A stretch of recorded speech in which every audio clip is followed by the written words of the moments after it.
नमस्कार दोस्तों। मैं हूं आपका होस्ट और दोस्त आरजे शशि सालवानी। स्वागत है आपका हमारे शो बॉलीवुड कैप्सूल में। जमशेदपुर से एक लड़का आता है मुंबई हीरो बनने। हीरो बन भी जाता है, एक मूवी करता है, उसके बाद कई सारे सीरियल्स में काम भी मिलता है उनको। बालिका वधू में आने वाली प्रत्यूषा बनर्जी, जो कि ये एक्टर की गर्लफ्रेंड है, उनकी मौत हो जाती है सुसाइड से और शक की निगाह जो है ये एक्टर पे जाती है। तमाम सवाल हैं, तमाम चीजें हैं जो अभी तक क्लियर नहीं हुई हैं।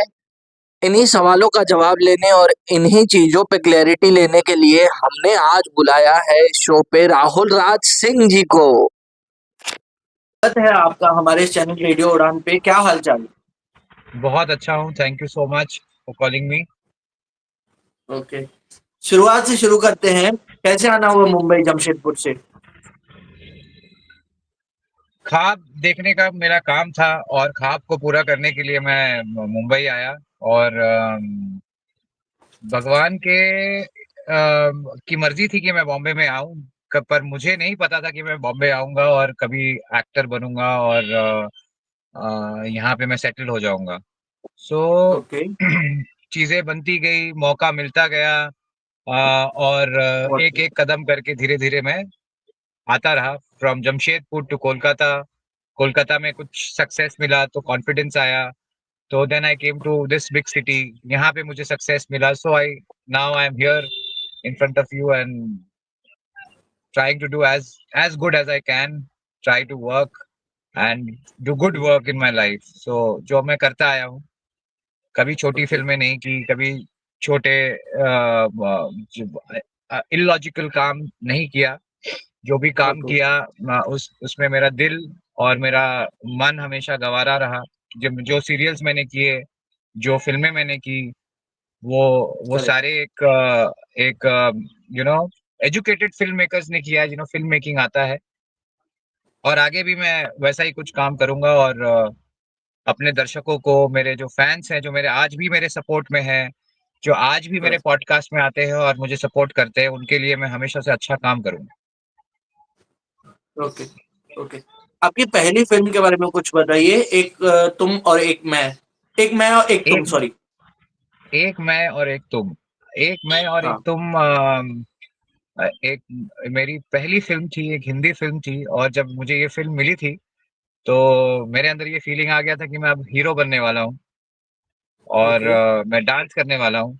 5 गाने थे फ़िल्मों में और उस वक़्त श्रेया घोषाल ने गाना गाया था, उदित नारायण ने गाना गाया था। ओके। और काफ़ी गाने बहुत अच्छे थे फ़िल्म के। अभी भी टूट गया यारियाँ गाना कैलाश खेर का अभी भी यूट्यूब में कभी-कभी चार्ट बस्टर्स में आ जाता है। इतनी पुरानी फ़िल्म है उसके बावजूद। और ओके। एक अच्छा लर्निंग एक्सपीरियंस था। बड़े डायरेक्टर थे, मनोज जी थे। 2 डायरेक्टर थे उसमें, पार्ट-पार्ट में डायरेक्टर थे, दोनों बहुत एक्सपीरियंस थे। तो ओके। एक एक्टर को तो एक्सपीरियंस से ही वो अपने आप को तराशता है और सीखता है और परफॉर्मेंस के लिए और उमादा होता है। तो अच्छा एक्सपीरियंस था। नैनीताल में शूटिंग हुआ था, देहरादून शूटिंग हुआ था, फिर बॉम्बे एक शेड्यूल हुआ था। कैमरामैन बहुत बड़े थे, carton D'Mello. He was one of the best cameraman of that point of time. उस वक़्त रील में शूटिंग होती थी, आज चिप में शूटिंग होती है, आज डिजिटल शूटिंग होती है, उस वक़्त रील्स हाँ, में तभी शूटिंग होती नेगेटिव थी। पे शूट करते थे वो लोग। हाँ, नेगेटिव्स थे नेगेटिव में पहले। हाँ। शूटिंग करते थे, हाँ, तो हमेशा हाँ। स्ट्रेस रहता था कि रीटेक कम हाँ। हो। एक्चुअली इंडस्ट्री में क्या होता है कि ये एक्टर बहुत रीटेक देता है, तो प्रोड्यूसर्स बहुत डरते थे कि तो हमने जो 100 सवा 100 रील्स का टारगेट था, तो उस हम लोग रिहर्सल्स बहुत किए थे पहले। तो भगवान की दया से हम रीटेक नहीं किए और इस तरह से वो फ़िल्म कंप्लीट हुई और हम आगे बढ़े अपनी ज़िंदगी में और प्रोजेक्ट्स करने के लिए। फिर साउथ में फ़िल्में की और एड्स किए साउथ में। फिर वहाँ से मैं ओके। टेलीविज़न इंडस्ट्री में कदम रखा। So okay. This is what it is. Okay, so वही क्वेश्चन है कि फिल्मों से फिर टेलीविजन में क्यों आना हुआ? लोग टेलीविजन से फिल्मों में जाते हैं, इन फिल्मों से शायद टेलीविजन में जाना प्रेफर नहीं करते। हुआ क्या था, मैं एक्टिंग करने आया था। मैं अपने आप को एक डॉक्टर की तरह समझता था। मुझे मुझे कोई काम मिले, मुझे कोई डायरेक्शन मिले, सही डायरेक्शन मिले, तो मैं मना नहीं करता था। मैं टेलीविज़न हो अगर मुझे पहले टीवी मिलता तो मैं टीवी करता, मुझे फ़िल्म मिला तो मैंने फ़िल्म किया। तो ओके, जहाँ भी सक्सेस मिले, जहाँ भी आपको एक्टिंग करने का मौका मिले, आप मैं बेसिकली यही था कि जहाँ भी करूँ मैं एज़ अ हीरो करूँ। तो मुझे अंबरधारा जब सोनी के लिए था, सोनी उस वक़्त बहुत बड़ा चैनल था, उस वक़्त कलर्स नहीं आया था और मेन लीड था मैं और अच्छा किरदार था। तो तो मैंने वो सारी काम किए जो जो एक एक्टर को उस वक़्त मुझे लगा सही किया। ओके। मतलब आपको आर्ट से मतलब था, प्लेटफ़ॉर्म से मतलब नहीं था, मूवीज़ हो, टीवी हो या कुछ हो, बट आपको आर्ट से मतलब था। हाँ, आर्ट से ओके, मतलब तो हीरो बनना था, तो हीरो था मैं। तो ओके, ओके। तो यस। अगला सवाल यही है कि अंबरधारा के बारे में कुछ डिटेल्स में बताइए कि जैसे आपने थोड़ा बताया, थोड़ा डिटेल में बताइए उसके बारे में। हाँ, अंबरधरा उस मैं बीच में जॉइन किया था। उस वक़्त हर्षद चोपड़ा एक एक्टर थे, जो ओके, हर्षद चोपड़ा ने बीच में शो छोड़ दिया था। तो उन लोगों ने मुझे क्योंकि मैं उस वक़्त ग्रासिम से आया था और एक मैं एक ट्रेलर चल रहा था वो टीवी में उस समय ईटीसी और ज़ी का एक चैनल था ज़िंक उसमें प्रोमोस चलते थे। तो वो देख के मुझे स्वास्तिक पिक्चर जो आज बहुत बड़ा प्रोडक्शन हाउस था उस वक़्त प्रोडक्शन का में। वो हाँ, पहला उसका पहला शो था। ओके, स्वास्तिक पहला शो था।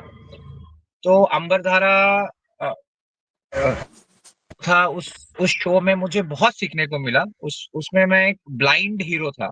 I was a blind hero okay, an ex blind reader. Army जो जिसको बॉम्बार्डिंग में जिसका आँख खराब हो गया था और पहला ही टीवी शो में उसके बाद मुझे पता चला कि मैं पहला ब्लाइंड हीरो हूँ किसी भी टेलीविज़न में। तो उस फिर मेरा वो एक्सपीरियंस था कि ब्लाइंड स्कूल में जाना, ब्लाइंड ब्लाइंड कैसे काम करते हैं, वो छड़ी जो होता है, वो छड़ी का क्या यूज़ होता है, कहाँ-कहाँ यूज़ क्या होता है, ओवर यूज़ होता एक्टिंग है? भी नहीं लगना चाहिए। और उसके जो कैमरामैन थे भूषण लखांद्रे, वो बाद में वो फ़िल्म डायरेक्टर बन गए थे, विक्रम भट्ट के यहाँ उन्होंने फ़िल्म भी की थी, तो वो बहुत ज़्यादा टैलेंटेड थे। और ओके, वो उनके साथ पहले भी सुन चुका था कि वो बहुत गुस्सा हो जाते हैं अगर कोई एक्टर रीटेक करता है, क्योंकि वो बहुत शॉर्ट टाइम के लिए आते थे। तो ओके, वो ऐसे ही मैंने आपको कहा हूँ मैं रीटेक एक्टर नहीं हूँ, मैं वन टेक एक्टर हूँ। तो मैं चीज़ों को पढ़ता था और ध्यान देता था ताकि वहाँ पे तो डिजिटल था, उसमें रील नहीं था। पर वो रील में करेक्ट। काम करने का जो आदत हो गया था कि रीटेक नहीं देना है, पहले रीटेक नहीं प्रिपरेशन देना है। करना है, तो वो काम आया। एक मैं एक तुम का जो वो काम था, उसके इमीडिएट बाद मैंने माता की चौकी किया, सेम प्रोडक्शन हाउस का वो शो था। सहारा वन पे आता अमर था शायद ये। सहारा वन में आता था माता की चौकी। तो फिर माता की चौकी का मैं हीरो बना। वो करीब 400 एपिसोड किया, 400 साढ़े 400 एपिसोड किया। फिर फिर कुल मिला के 600-700 एपिसोड हो गए थे। तो मुझे एक 1000 एपिसोड करना था, फ़िल्मों के लिए ब्रेक लेना था। फिर मैंने गणेश लीला एक शो किया, वो भी सहारा में था। करेक्ट, सहारा तो पे था, तो हाँ। वो 200-250 एपिसोड किया मैंने, तो मेरा 1000 एपिसोड का बैंक बन गया एज़ एन एक्टर। मैंने कल को मैं मर भी जाऊँ, तो कोई बोलेगा कि 1000 एपिसोड लीड में करके ये बंदा गया है। तो करेक्ट, करेक्ट, तो वो किया, फिर गैप लिया मैंने अपने लाइफ में कि मुझे फ़िल्में करनी थी, वही मेरा मेन टारगेट था। क्योंकि मैं फ़िल्म बहुत एन्जॉय करता हूँ। एक कहानी होती है बोलने के लिए और वो ऑडियंस टिकट खरीद के फ़िल्म देखने जाते हैं। तो करेक्ट, अगर मैं वहाँ सक्सेस पा जाता, तो मेरे लिए बहुत अच्छा होता। तो मैं अभी भी जो मैं आने वाले फ्यूचर में मैं फ़िल्मों के लिए ही ट्राई करूँगा, अपने अपने किस्मत को ट्राई करूँगा, अपने आप को वैसा बनाया है मैंने। मेरा वर्कआउट सेशन मेरा अभी भी थिएटर थिएटर में जाके मैं मकरंद देशपांडे के साथ बैठता हूँ। अगर नहीं भी करता हूँ तो मैं उनके रिहर्सल्स में जाता हूँ, उनके टेक्निकल्स में जाता हूँ, क्योंकि मेरे पास समय नहीं होता है कि मैं थिएटर करूँ। थिएटर एक बहुत डेडिकेटेड वर्क करना पड़ता है, बहुत ज़्यादा अम, मतलब एक प्रोसेस है थिएटर में। तो मैं डेफ़िनिटली करेक्ट। बैक स्टेज में रहता हूँ उनके साथ और वो जो अनुभव है उससे मैं सीखता हूँ। अनुभव ही ज़िंदगी है और ज़िंदगी का दूसरा नाम अनुभव है। ओके, तो ओके, ओके। यस। तो आगे चलते हैं। प्रत्यूषा की डेथ के बारे में बहुत सारी अफ़वाहें हैं, बहुत सारी अफ़वाहें। एक अफ़वाह ये है कि आपकी एक फ्रेंड थी, आपकी एक एक्स गर्लफ्रेंड थी, वो उन्हें परेशान करती थी और इस कारण की वजह से वो बहुत मतलब मेंटल इश्यूज में थी। क्या कहना है आपका इस क्या पे? देखिए देखिए मैं आपको एक बात बताता हूँ। मैं गुड लुकिंग लड़का था, ठीक है? करेक्ट। आज भी गुड और लुकिंग है। हाँ। Thank you so much. Okay. और लड़कियां फैन थी, लड़कियां बहुत लड़कियां थी जो मुझे पसंद करती थी। तो जब प्रत्यूषा के साथ मैं एक रिलेशनशिप में गया, तो लोगों ने फ़ोन किया होगा। ऐसे बहुत होता है कि एक लड़की और एक लड़की के बीच में बातचीत होती है।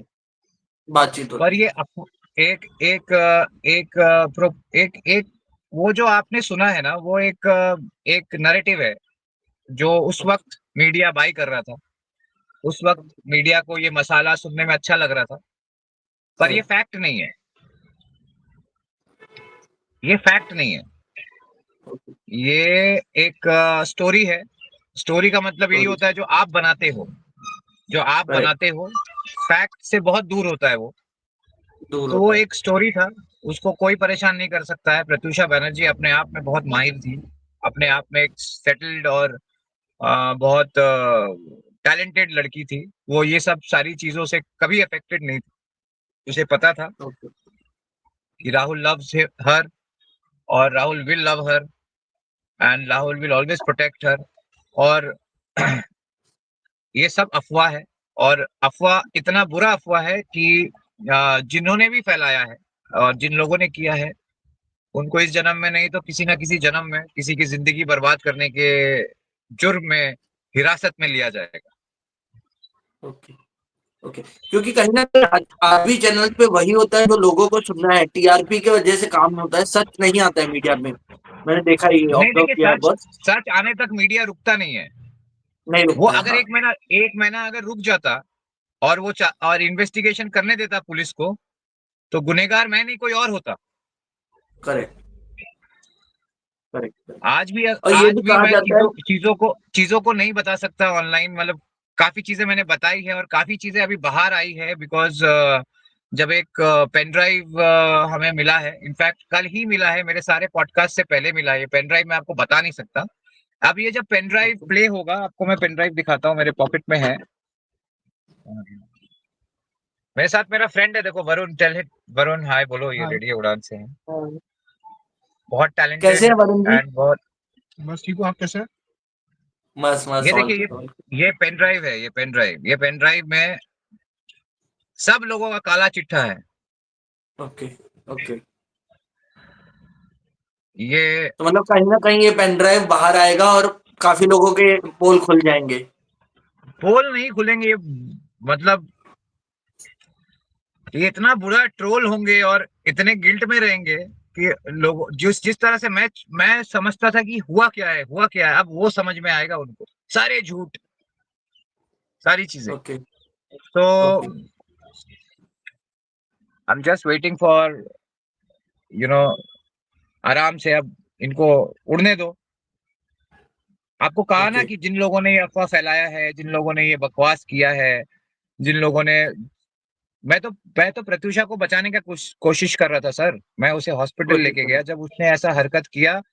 तब जब मैंने देखा कि उसने ऐसा इस सिचुएशन में है, वो अब पंखे से लटक रही है, तो मैंने उसको वहां से उठा के अस्पताल लेके जाने का काम किया। और मैं ट्रॉमेटाइज था जिस करेक्ट। टाइम का इन लोगों ने बेनिफिट उठाया, और सारा झूठ इन लोगों ने मीडिया में जाके बोला। अब मीडिया को करना चाहिए कि ये इस टाइप का कोई मैटर हो, तो अगर जब तक इन्वेस्टिगेशन ना हो, जब तक सामने कुछ भी सच्चाई नहीं आए, मतलब आप, तो उसको प्ले नहीं करना चाहिए, डेफिनेटली रिकॉर्ड प्ले कर नहीं लेना करना चाहिए। चाहिए। उसको आप करेक्ट। टेलीकास्ट मत कीजिए ना। नहीं, वेट, करेक्ट, करेक्ट। आप wait and telecast it when things are little out. Doubt. थोड़ी चीजों को तो बाहर आने दो। हाँ, मतलब इमीडिएट इन्वेस्टिगेशन ले हो लेते जाए कुछ हैं ना कुछ, लाइव। हाँ। हाँ, तो वही मैं बात बता रहा हूँ, मीडिया भी शर्मिंदा होगी। इस पेन ड्राइव से ओके, मीडिया भी शर्मिंदा होगी ओके। कि, और कि, ये भी कहा कि जाता है कि हाँ, बोलिए हाँ, बोलिए। हाँ, बोलिए, बोलिए। आप बोलिए सर। देखिए, मीडिया एक स्तंभ है, पिलर है एक हमारे संविधान में। तो गलती तो किसी से भी हो सकती है। अब वो मीडिया हो या किसी कोई भी तंत्र हो, गलती होती है और तंत्र को उनको रियलाइज हो जाए, आगे ऐसा ना करे। देखिए आगे भी कुछ ना कुछ ऐसा होगा जो सिस्टम में होगा चलता आ रहा है, वो होगा। होगा बस यही हाँ है कि इससे उसे सीख मिले और रिकॉर्ड करे सबके बयान, पर उसे प्ले तब करे जब कुछ ना कुछ चीजें बाहर आए, कुछ इन्वेस्टिगेशन बाहर आए।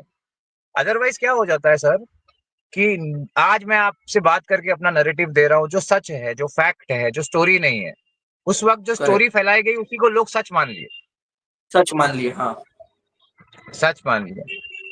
तो यही गुजारिश है कि आगे अगर कभी कोई ऐसा घटना घटे, तो जब तक ना इन्वेस्टिगेशन, कुछ टाइम दो, 10 दिन, 15 दिन, 20 दिन दो, न्यूज लगाओ कि somebody has died and correct sympathize on her, but correct don't telecast, हाँ ये don't लोग मीडिया telecast वाले तो things। फैसला ही ले लेते हैं कि किसने किया है इसका हाथ है without any investigation without any concrete proof हाँ, वही मैं बोल रहा हूँ, थोड़ा सब्र रखे।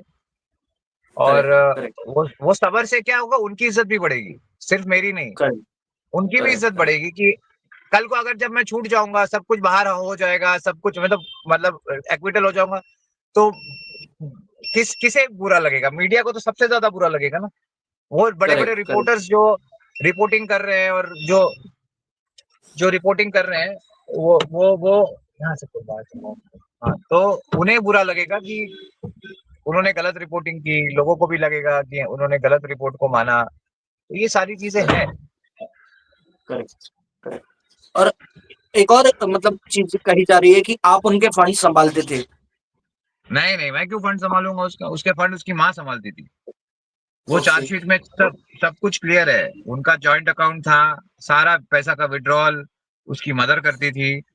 वो जिस तरह से उनके पैसे को मिसयूज करती थी, वो करती थी। मैं तो 10 महीने उनके लाइफ में था। जब मैं उसके लाइफ में था, तो उसके पास कुछ ऐसे पैसे भी नहीं थे जो मैं लूं, और मुझे पता भी नहीं था कि उसके पास क्या है क्या नहीं है। बस इतना मुझे पता चला था धीरे धीरे कि उनके पास बहुत लोन है, जिनका ईएमआई बहुत दिनों से दिया नहीं गया है, और दिया नहीं उनके गया हाँ पास उनके घर में रिकवरी वाले आते थे और गेट से वापस कर दिया जाता था। तो ये सारी चीजें जो थी, अ, वो मुझे पता चला था।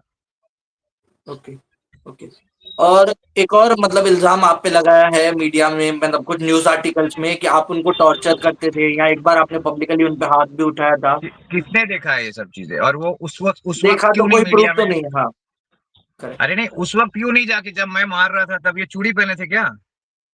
नहीं करेक्ट करेक्ट हाँ, वो अगर मान लो करेक्ट प्रत्युषा नहीं कुछ बोली, वो चूड़ी पहने थे क्या? करेक्ट और पुलिस में भी तो जा सकती थी ना प्रत्युषा अगर ऐसा कुछ होता तो अरे सर, ऐसा कुछ होता तो उस वक्त मीडिया में नहीं आ जाता क्या? उस वक्त क्या मीडिया नहीं थी? करेक्ट करेक्ट करेक्ट पब्लिक में मार रहा हूं मैं।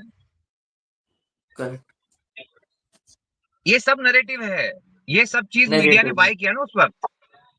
बाय किया है करेक्ट करेक्ट इसमें और सारे बातें हैं मेरे और उसकी, सारे बातें, हर मिनट का बात है इसमें उसके।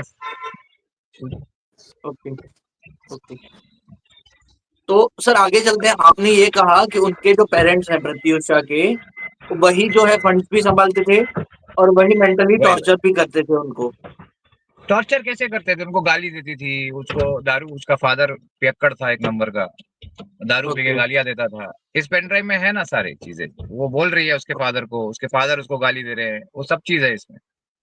ओके ओके इल्जाम लगाना और है तो कहीं ना सही कहीं आदमी पे लगाओ ना। गलत इन्वेस्टिगेशन, गलत तरीके का इल्जाम लगा, क्या फायदा? लोगों को बना के क्या फायदा? मिसगाइड करना हुआ हाँ लोगों को हाँ, मिसगाइड करना हुआ ये तो और मीडिया का काम होता पूरा है सच दिखाना ना कि झूठ फैलाना हाँ हाँ और क्या प्रत्युषा जी एडिक्टेड थे ड्रिंक वगैरह करते थे वो ड्रिंकिंग से एडिक्टेड थे हाँ। तो उसके फादर ने उसको उसको कभी दारू वारू पीने से रोका नहीं। मैं उनको रोका तो मैं इन लोगों का दुश्मन बन गया है, कामिया आंटी का। अब वो आंटी है, तो अभी आंटी बोलते हैं उसको। और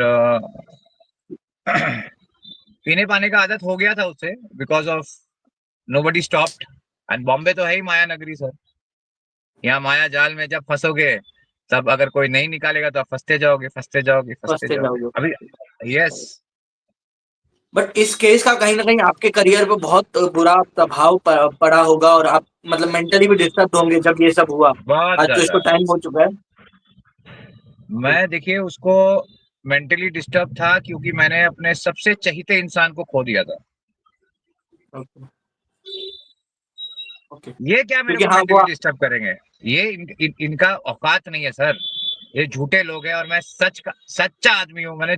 तभी तो मुझे सर मैं बाहर आपसे बात कर रहा हूँ। ये क्या करेंगे करेक्ट मेरे को मेंटली डिस्टर्ब? मैं मेंटली डिस्टर्ब था बिकॉज अपनी जिंदगी के सबसे ज्यादा करीबी इंसान को हो राहुल राज चुके थे। सिंह ने खो दिया था। ऐसा लगता था मेरा एक हाथ नहीं है या एक साइड का दिल नहीं है, पता नहीं कुछ तो था जो नहीं था। Correct correct. सो तो सर अभी मेंटली मैं उस चीज को बोलिए ऑपरेट बोलिए। करके भी लगा नहीं पा रहा था। मैं किसी से उधार भी नहीं ले पा रहा था और मुझे कहीं खोज भी नहीं पा रहा था, तो चीजें उसीलिए मैं डिस्टर्ब हो गया था सर। ओके। मुझे ये हाँ लोग क्या क्योंकि डिस्टर्ब मेंटल करें। मेंटल पेन किसी को भी नहीं दिखता है, फिजिकल पेन तो चलो दिख जाएगा बट मेंटल पेन किसी को भी नहीं दिखता है अंदर क्या चल रहा है इंसान के। नहीं दिखता है ना, नहीं दिखता है। अब चश्मा के करेक्ट। अंदर मैं बात करते करते अगर रो भी रहा हूँ तो आपको दिखेगा क्या? नहीं दिखेगा ना, वैसे ही है। नहीं दिखता, वैसे ही। करेक्ट। और आगे चलते हैं। आज भी कुछ लोग हैं, बहुत लोग हैं एक्टिंग करना चाहते हैं, यूपी बिहार एमपी छोटे छोटे एरिया से आना चाहते हैं मुंबई। उनके लिए हाँ आपका क्या सजेशन है कि मतलब वो कैसे अप्रोच करें मुंबई को, कैसे आए एक्टिंग में? देखिए, एमपी में तो बहुत थिएटर है, भोपाल में बहुत थिएटर होता है। पहले सबसे पहले एक्टिंग सीखे।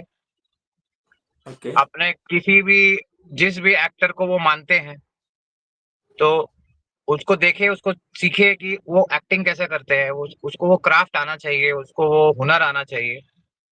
अपने आप को तराश के यहाँ पे आए। यहाँ आके अपने आप को नहीं तराशे। करेक्ट। बहुत तरीका है आने का, मॉडलिंग करके आना पड़ता है। मॉडलिंग भी एक जरिया है जहाँ आप मॉडल बन के फिर धीरे धीरे कई उदाहरण आपको मिला होगा। फिर हम्म, फिर थिएटर से आप आते हैं। उसके बाद आप ऑडिशंस देते हैं, तो ऑडिशन में आके स्ट्रगल मत कीजिए। उस चीज को सीख के आइए, डेफिनेटली आपको जल्दी मौका मिल जाएगा। तो फ्रस्ट्रेशन नहीं होगा, आप नेगेटिव नहीं होगे। और शराब, ड्रग्स, ये सब चीज से दूर हो जाइए। दूर हो जाएंगे, अपने क्योंकि आर्ट पे ये, ध्यान दीजिए। हाँ, अगर आप शराब पी रहे हो, आप समझो कि मनोज बाजपेयी ने बोला कि मैं रोज ओल्ड मंक पीता था, तो जरूरी नहीं है कि आपको ओल्ड मंक पीना है। करेक्ट। तो पहले कुछ बन जाइए। या तो आप शराब पीजिए पीजिए, 1-2 साल शराब पीजिए, जो करना है कीजिए, फिर छोड़ के फिर आइए। पैसे बचाइए। बॉम्बे में पैसे बचाना बहुत जरूरी होता है। आपके पास कभी काम है, कभी काम नहीं है, तो वो पैसा आपका काम नहीं है। आता है। आपको सस्टेन करना पड़ता है, आपको लॉन्ग टाइम के लिए वहां पे रहना पड़ता है। तो वो रहने के लिए आपको पैसे पैसे को बचाना पड़ता है। तो शराब, नशे में सब पैसे उड़ जाते हैं, नहीं रह पाते, आप उड़ होश में जाता भी नहीं रहते हो, सही डिसीजन भी नहीं ले पाते हो। तो चीजें गलत डायरेक्शन में चली जाती है। है। ओके।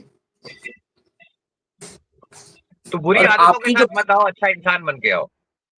ओके मतलब कुछ जो करना है वो वहां कर लो और यहाँ एकदम खाली आ जाओ कि एक्टिंग पे ही ध्यान देना है। Yes yes yes. आपको एक्टिंग करना है, रोज एक्टिंग करना है, आपको एक्टिंग प्रिपेयर करना है, ऑडिशंस के लिए तैयारी करनी है। कंपटीशन है बहुत, तो उस कंपटीशन में अव्वल नंबर आना है। सबको यही सोचना चाहिए। और इसी के आगे चले, आजकल इंस्टाग्राम के बेसिस पे, फॉलोअर्स के बेसिस पे कास्टिंग हो रही है। इंस्टाग्राम इन्फ्लुएंसर जिनको एक्टिंग आती नहीं है वो एक्टिंग में हाँ, आ रहे हैं, नहीं उनका सिलेक्शन नहीं हो सर, जा रहा है। वो उनको एक आध काम मिलता है, बाद में उनको काम नहीं मिलता है। वो एक आध अभी है यहाँ पे जो कास्टिंग वाले हैं, जो वो बीच में ऐसा कर दिए थे क्योंकि वो बहुत इजीली एक्सेसिबल थे। और अच्छे हम्म। एक्टर्स जो होते हैं वो, और बीच में क्या हो गया, पोर्नोग्राफी बहुत आ गया था हमारी इंडस्ट्री में। आप देखिए, उल्लू, ऑल्ट बालाजी, कुल्लू कुल्लू ऐप, हाँ। हंगामा, आज भी हंगामा, तो ये सब बहुत ज्यादा। उसमें आप इंस्टाग्राम और सोशल मीडिया में देखोगे लड़कियां ऐसी नंगी होके घूम रही है। तो अच्छे अच्छे उनके घर की लिए, लड़कियां ऐसे होकर घूम रही है, हाँ। अब अच्छे घर की है बुरे घर की है, आप ज्यादा जानते होगे। हाँ हाँ हाँ। तो क्या हो गया कि ये सारी चीजें ना, ये सारी चीजें हो गया कि भाई अब लड़कियां तैयार हो गई करने के लिए, लड़के तैयार हो गए करने के लिए, तब ऐसी फिल्में बनने लगी। अब व्यूअरशिप भी मिलता है, तो इसीलिए व्यूअर्स इंस्टाग्राम फॉलोअर का वो पैटर्न आया। ओके। अगर आप कोई मतलब कोई बड़ी कहानी है यार, ऐसा कुछ है, उससे इंस्टाग्राम से क्या लेना देना? अब करण करेक्ट जौहर को क्या करेक्ट। लेना देना इंस्टाग्राम फॉलोवर से, बताओ मुझे। फॉलोअर से, हाँ हाँ। अगर फिल्म अच्छी है तो चल जाएगी, भले हाँ, उसमें कोई भी स्टार वो कास्ट लड़का हो, ऐसे ही हीरो इंस्टाग्राम बन वाले हो जाएगा। या नहीं हो। बिल्कुल, बिल्कुल। Correct correct. तो और आप। वो सब है कि जो एक्सपोज करते हैं ज्यादा अपने अपने अपने अपने चीजों को। अभी जैसे उर्फी जावेद है, अब उर्फी जावेद करेक्ट। को आप कोई एक पन्ने का डायलॉग दे दो, थोड़ी ना कर पाएगी। नहीं कर पाएगी, उनका एक ही काम है। कर पाएगी? नहीं कर पाएगी। नहीं। आप मानते हो ना? तो ऐसे उर्फी जावेद को फॉलो करके उर्फी जावेद का पैसा आ गया, तो लोगों को लगा कि अरे ये तो पैसा आ जा रहा है, इजीली आ जा रहा है, पैसा आ जा रहा है, तो बहुत सारे लोग ऐसे करने लगे। तो वो भेड़ चाल होता है सर, भेड़ चाल होता है, वो सब सीजनल है। Okay okay. वो बरगद का पेड़ नहीं है, वो सीजनल है।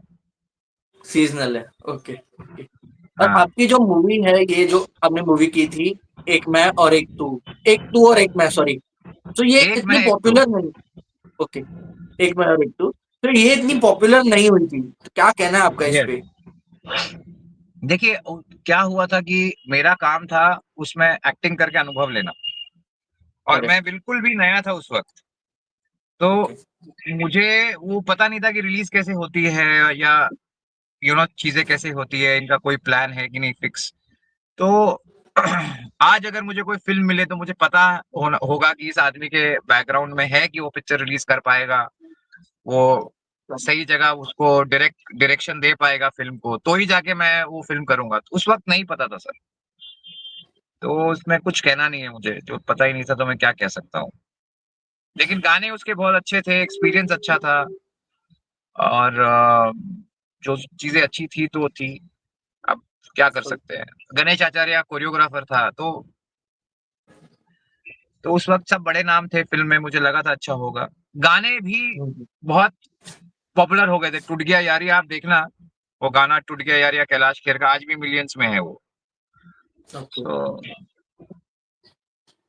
आगे ध्यान रखा जाएगा। ओके। और लास्ट क्वेश्चन की तरफ हम चलते हैं।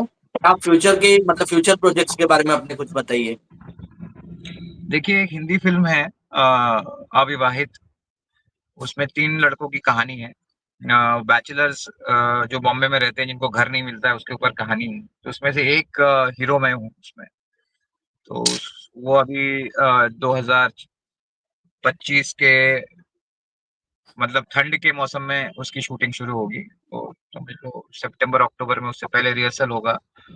और ये फिल्म का मैं बहुत दिन से वेट कर रहा हूँ कि ये फिल्म शुरू हो जाए, और मैं भी रुका हूँ कि चीजें और थोड़े मैं अपना पिक्चर क्लियर करूँ जनता के सामने, और फिर do some come back into screen and with a bang, with full confidence and the real Rahul. So ये फिल्म है अभी हाथ में मेरे।